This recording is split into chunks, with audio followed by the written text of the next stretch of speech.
এই দোকান থেকে আমরা চকলেট বিস্কিট নিচ্ছি। আচ্ছা, দাদা আছেন, দাদা হচ্ছে কি এই দোকানের ওনার। দাদা, আপনার দোকানের লোকেশনটা বলে দিন। আমার দোকানের location Hong Kong market, gate number 3, উজ্জ্বলদা চকলেট হাউস।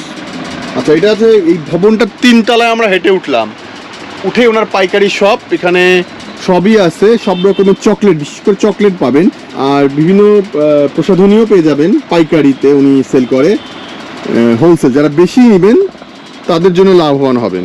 আচ্ছা, এখানে এই দেখেন বিভিন্ন মানে প্রচুর চকলেট এখানে, মানে আমি নিজে বলে শেষ করতে পারবো না, এত চকলেট আছে।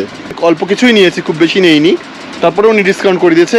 দাদার নাম্বারটা বলে দিচ্ছে, আপনারা যদি কেউ আসেন এই মার্কেটে, বিধান মার্কেটে, এই হংকং মার্কেটের এখানে, তাহলে দাদাকে ফোন দিলে দাদা আপনাকে নিয়ে এসে এই প্রোডাক্টগুলো কম দামে দিয়ে দেবে। দাদা, আপনার নাম্বারটা বলে দিন। আমার নাম ছোটন ঘোষ, দোকানের নাম চকলেট হাউস, উজ্জ্বলদার চকলেট হাউস বলে সবাই চেনে। 98320704